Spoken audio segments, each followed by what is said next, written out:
Hey everybody, Garrett Biss back in New Bern, North Carolina. Just wanted to shoot a quick video. I'm sure that this quality video is a lot better than the ones I was doing last week on the streets in Nicaragua. But just got back home safely now, and really wanted to just say thank you so much for all your support. Can you believe what you did? Can you believe what you were able to accomplish through your donations and through helping me spread awareness? You do some awesome things. So just want to give a little recap. So 39 people made donations to help fund this last trip. So that was through the GoFundMe that we did. That was donations or specific checks that came in at events that I did, or through book sales, donations that were made at MUMFest in addition to the raffle tickets. So we're 39 total people contributed monetarily, and many hundreds more helped just by spreading the word and by informing friends and trying to help get other people involved. So tremendous show of support. Many of us came together to do some awesome things. In total, we raised more than $3,500. That's the money that we used to buy those filtration systems that we took down to Nicaragua. And if you remember, we did a GoFundMe, and our specific goal was to do one school. Fortunately, some awesome things happened. We connected with the right people, and the universe aligned us in the right direction. We connected with a gentleman at UV Atlantic, took great care of us. Greg, awesome man, took great care of us, and he helped us. He right-sized us into the filtration system that we needed for the school, and he helped us find one that was a little bit more robust, but able to do exactly what we needed for the school that we had identified. And that gave us enough money. He gave us a little discount to help as his contribution to our cause. But with that money from our GoFundMe campaign, we were not only able to buy one filtration system, but we were able to buy another one, a small one. It did about half the size, but just enough to help provide that filtered water, help sanitize that water for another school. So that was awesome. That very exciting news. So we went down there to do one urban filtration project. Install a filter in one school, but we're able to do not just one, not two, but three. So another wonderful thing developed while we were down there, which I'll get to in a second, but we took the second filtration system down. And Greg also, we were talking to Greg on the phone, this is a guy from UV Atlantic, and mentioned that one of the filtration systems that Trashwater installed a couple of years ago wasn't working anymore. And these are very simple systems. I mean, they're very effective, and this beautiful technology. It does a wonderful job purifying, sanitizing the water that passes through it, but there's not a lot of moving parts. If you ever saw one close up, maybe you can zoom in on some of the pictures, but there's not a whole lot going on. There's PVC pipe that comes in one side, it runs through a very bright UV bulb which kills the bacteria and the parasites, and it goes out the other side. So he realized that probably the only thing that could have malfunctioned in it or could have gone bad over the years of use was the electrical ballast that was in it, the little junction box that distributes electricity into and regulates the electricity in the filtration system. So recognizing this as a fault of the UV, that's the old filter that was purchased, he graciously gave us another one to take down there to test it out, and we did. We took it down, we verified, we found that we had an old system that wasn't being used, and we were able to fix it by installing a new ballast. Josh Sanders with Trashwater spent some hours in the evening one night, very meticulously changing the electrical component or electrical ballast on the filtration system. But that gave us a third system that we could use. So wonderful problem to have, going down there and now having three systems that we can install, but that brings its own challenges because we had three systems to install, but we had only connected with one school, and we had only planned with one school to come down and do an installation. So we took this is just it was a very heartwarming, it was a very awesome experience to have had. We show up, we have three filtration systems in hand, and we need to go out and find a place to put them in. So we go down the street from the first school, and we identify another location, Prado de Luz, which was the second school that we did on our second install day, which was day 3 of the trip. And we showed up, and it's kind of a tough subject to bring up in discussion with the school. So you imagine you're going into a small school, 300 to 400 kids, small 2-acre complex, and you find the director, or the principal, or the person in charge of maintenance, and you say, "We've got a filtration system. How's your water?" So Imagine a couple of gringos coming in, complete strangers to the community, to the neighborhood, coming in and asking about the water and seeing if there's something they can do. So we had this filtration system, but we needed to have a good place to put it in. We needed a good, just a good location, a good fit for the system.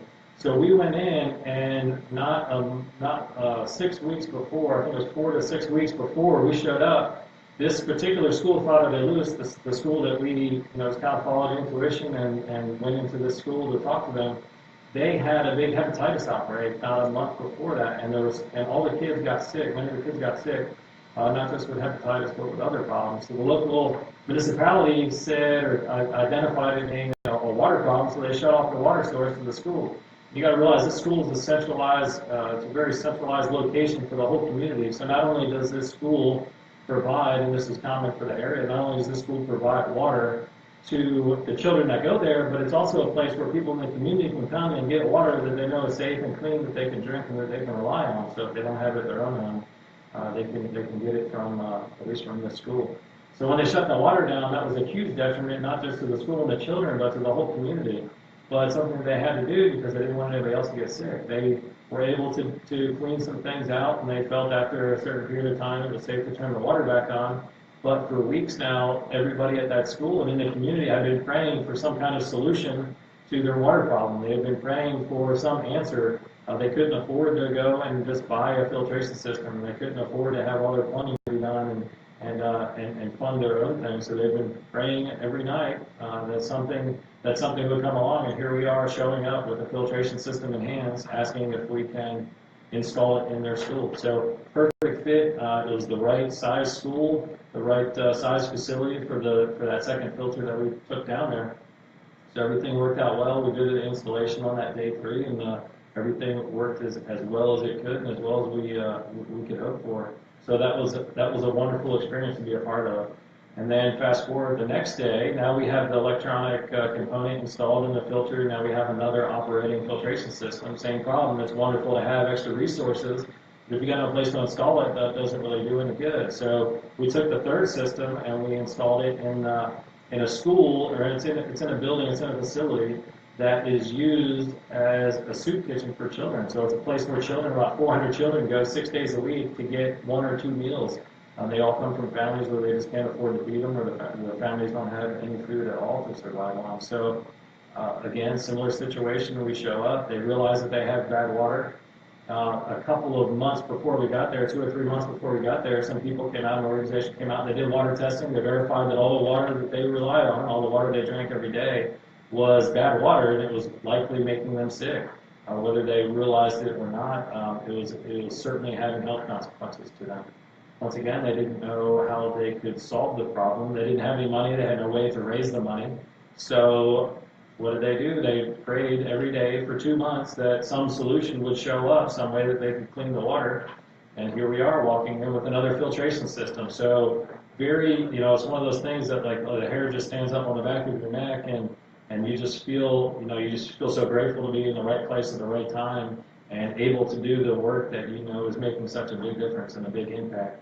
So that's the story of how we got to do 3 schools and help 2,400 kids. We were going down hoping to help 1,500 kids between these 3 schools, these 3 projects that will help 2,400 or more children, not to mention the people in the community that come there regularly throughout the day to have a cup of water refilled or have a bottle filled. So amazing turn of events. So there we go, 2,400 children, that's what we were able to affect. The first school about 1,500, the second school about 400. And then the third facility we went to, it's a soup kitchen during the week and a church on the weekends. They have 500 children that come through there, 400 during the week and about 100 on Sunday. So altogether, 2,400 children. In addition to this, we had a little bit of time in the schedule. We took some of the extra money that we had and we went and bought some Filtron Mica bucket systems. And I've been posting a lot of pictures of these bucket systems online. But it's a very simple system. It's a clay pot. You pour water in the top, and it purifies and sanitizes the water as it comes out the bottom. So this is a wonderful device to use, a wonderful tool to use for some of those rural places where they don't have, they can't tap into city water. So a lot of times we're drinking whatever rainwater they can capture, or water that maybe a city truck from far away come and dump water into a big cistern that's been sitting there now for for many weeks untreated. So this gives them something that they can pour water into, sanitize it, make sure that they and their children don't get sick, and it really keeps them safe. So 40 buckets is what we were able to purchase while we were there. We had an opportunity to go and distribute those bucket systems. So that's, in addition to the 2,400 kids, 40 more families that now have access to clean drinking water, all because of your support. Thank you so much for your support, for your contributions, for helping raise awareness, spread awareness, and just contributing to this cause and helping make such a difference. Think about that for the rest of the day. Think about that for the rest of your life. There's 2,500 people now that have access to clean drinking water because you made an effort, because you helped out, because you made a donation, or because you shared a message with your friends. So you've done an awesome thing. We wouldn't be able to help other people in need if you didn't help us, if you didn't help 1 Million Goal, if you didn't make donations to Trash Water. So we couldn't do any of this without you. You've done an awesome thing. Please share this video. Please share the Facebook page for 1 Million Goal with all your friends and your family. You should share this message, and you should share this video to let everybody know the awesome thing that you have done by making your contribution and helping raise awareness. Part of 1 Million Goals' mission is to just raise awareness. So it's not all about raising money. We just want to help spread awareness and make more people understand how severe the water crisis is around the world. 700 million people lack access to clean drinking water, something that we take for granted here in the States. I've got bottles of water sitting under my desk. I've got more water in there. I've got a fresh water tap just out in the hallway. Fresh water is all around us. Is something that we never think of. But 700 million people, 1 in 10 people on the planet, they don't have that luxury. They are always thinking about water. They're always wondering where they're going to get their next drink of water. They're always scared that they might get sick from the water that they're drinking. But 2,500 people today, they don't have to worry about that because of the contribution that we made. So thank you so much for your support. I hope that you'll continue to follow our journey. We have a long way to go, and we have a lot of work to do. We couldn't do any of it without you. So thank you very much for your contribution, for being involved. I look forward to being on this journey with you in the future. Hope you're having an awesome day. Please share the video. Please like the video. And reach out to me if you got any questions. I'll be posting more pictures on the Facebook page. But stay awesome, have an awesome day, and thank you so much for all that you've done.